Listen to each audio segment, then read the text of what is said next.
ವಕ್ಫ್ ತಿದ್ದುಪಡಿ ಬಿಲ್ಲನ್ನು ವಿರೋಧ ಮಾಡಿ ಸುಪ್ರೀಂ ಮೆಟ್ಟಿಲೇರ್ತಾ ಇದೆ ಕಾಂಗ್ರೆಸ್. ವಕ್ಫ್ ತಿದ್ದುಪಡಿ ಬಿಲ್ಲನ್ನು ವಿರೋಧ ಮಾಡಿದೆ. ಮೊದಲ ಅರ್ಜಿ ಹೋಯಿತು ಸುಪ್ರೀಂ ಕೋರ್ಟ್ಗೆ.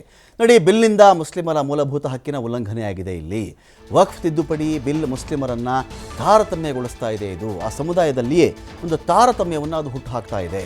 ಈ ಒಂದು ವಕ್ಫ್ ಬಿಲ್ಲು ಅವರ ಮೂಲಭೂತವಾಗಿ ಅವರ ಹಕ್ಕಿನ ಉಲ್ಲಂಘನೆ ಆಗುತ್ತೆ, ಅವರಲ್ಲೇ ತಾರತಮ್ಯವನ್ನು ಕ್ರಿಯೇಟ್ ಮಾಡ್ತಾ ಇದೆ. ಇದು ಸುಪ್ರೀಂ ಕೋರ್ಟ್ಗೆ ಕಾಂಗ್ರೆಸ್ನ MP ಮೊಹಮ್ಮದ್ ಜಾವೇದ್ ಅರ್ಜಿಯನ್ನು ಹಾಕೊಂಡಿದ್ದಾರೆ. ಬಿಹಾರದ ಕಿಸನ್ಗಂಜ್ ಕ್ಷೇತ್ರದ ಸಂಸದ ಇವರು. ಮೊಹಮ್ಮದ್ ಜಾವೇದ್ ಹಾಗೂ AIMIMನ ಸಂಸದ OIC ಸೇರಿ ಇಬ್ಬರು ಸೇರಿಕೊಂಡು ಅರ್ಜಿಯನ್ನು ಹಾಕಿದ್ದಾರೆ.